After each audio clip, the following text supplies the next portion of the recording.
The past two lessons that you guys have been reading are dealing with slavery, leading up to the the separation of North and South. We're not there yet completely, but we're getting there.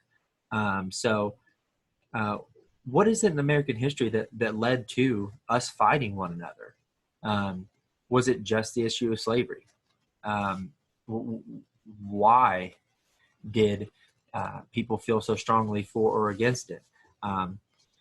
In my class, I've talked to my students about, as historians, we review facts and we try to stay as unemotional as possible. And I've done a pretty good job this year teaching through content without emotion. But one of the ones that I struggle with the most is slavery. I can't be unemotional about this topic in giving my opinion.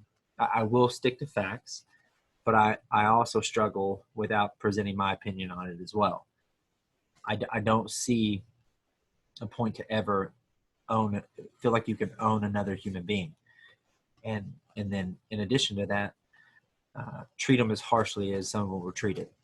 Now, we're not going to discuss that in fifth grade. There is a time in your schooling where you will discuss, some of the more nuances and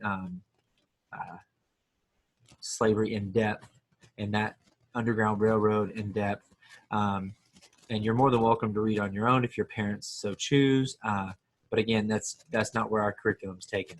So I'm going to be sharing my screen with you guys. I put a PowerPoint together for you, and on this assignment, on Thursday, social studies assignment, there's two Google documents. One Google document goes with the lesson 96 questions, and the other Google document goes along with this PowerPoint. There's some vocabulary and there's some little blanks for you guys to fill in, and you'll see what I'm talking about when we get there. So I'm going to share screen, and there we go. No. Hopefully this works. I'm still here. Okay. So, a nation divided with me. Wait, what? Okay, there we go. So this is the section where you would be filling in vocabulary. This vocabulary is going to go through the rest of this unit, and I just want to make sure you guys have this. To access or have it in front of you, or just do it once and forget about it. No, I'm kidding. You're not going to do that. So Missouri Compromise. It is a compromise where Missouri became a slave state and Maine became a free state to balance out the free and slave states. Union. It's a term we give for the northern states. Abolitionist. That is someone who opposed slavery. Underground Railroad. An organized secret system to help slaves escape to free states. The Reconstruction, or the rebuilding and healing of the United States after the war. This is the Civil War, that is. Discrimination, also referred to as racism sometimes, and that is the unfair treatment of a group or individual.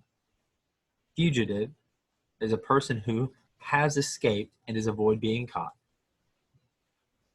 Vocabulary continued, because it didn't all really fit on that how I wanted it to.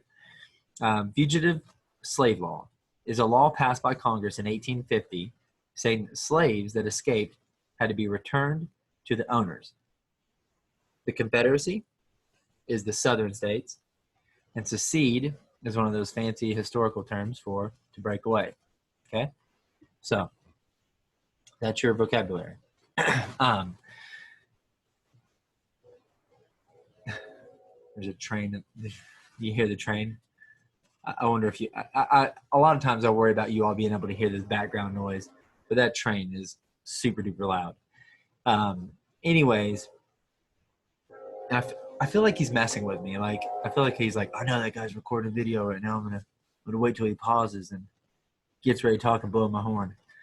But at any rate, slavery is one of the main issues to the Civil War.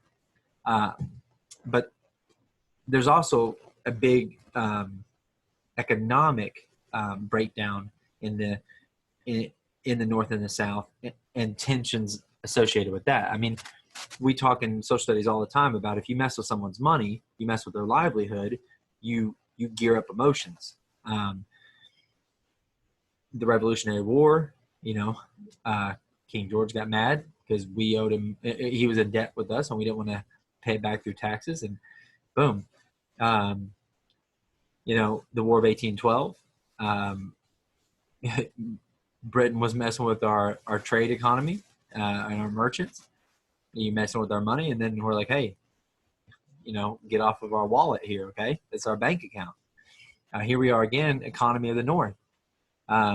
We know that the New England states, back from the original colonies, the New England states had a shipping industry. Okay, there was the mercantilism. They had bigger cities, a larger population. They had fewer slaves, so that because they still had slaves in the North. A lot of people were like, you know, well, have the common misunderstanding that slave trade and ownership and usage was only in the South, and that's not true. I don't want you all getting hung up on that. Also, the belief that everyone should be free was strong in the North, and the politicians, sorry, the representatives of the northern states, and a lot of the policymakers were voting for the belief that everyone should be free. And we in the North had a really strong, heavy trade relationship with Europe, and that in and of itself was our main focus. And hold on, allergies. I promise I'm healthy and I'm good, but it's Kentucky in spring and gets all that gone. We, as a country, for a large period of time, we remained kind of the same. In this age of industrialism, though, we were rapidly changing as a nation, and this time right now in the Civil War, you really start to see that. So when we say shipping industry and when we say a larger population in bigger cities, you know, a lot was going on, and a lot was going on in the way of our economy and our money making, and that was very important to the northern states to keep that revenue and that economic stream going in the way that it was. On the counter of that was the economy of the South. They had, make sure, yeah, we're good. We had a larger, so when I say that the North had a large population, I'm not saying that the South didn't have a large population. They still had a good number of people.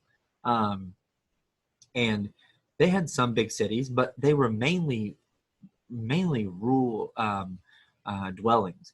And if there were large areas of occupation or occupancy, people living and working in an area, it was mainly a plantation. There were large, huge, massive plantation farms in the South, and which were fueled by and ran by slave labor. They had plenty of fertile soil down there in the South, and they still do. And it was good for the type of cash crops they had, which was cotton, tobacco, and indigo. And that trade, that's not to say that when saying the North had a good trade relationship with Europe, and the shipping industry was their main economy, that's not saying that the South didn't contribute to trade at all. But their money was by and large cash crop, and slavery was very common, and they relied on that slave labor. So having said all that to say this, I think that's the last one. Yeah.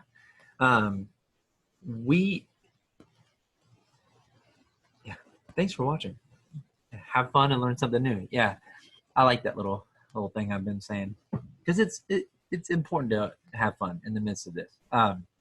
But kind of putting a bow on the divisions of the North and South, we have to understand that slavery was a main component of the Civil War, and the tensions aside from that. The Missouri Compromise was, writing the legislation of a state based off of balancing out slavery, free and slave states.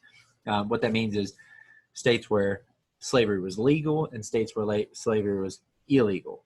And we're going to be getting into the election of between the presidential campaign between Abraham Lincoln and Douglas, and look at, political parties actually, like, so the Whig Party is dissolved in this political campaign, and supporters of slavery going either direction, Republican and Democratic.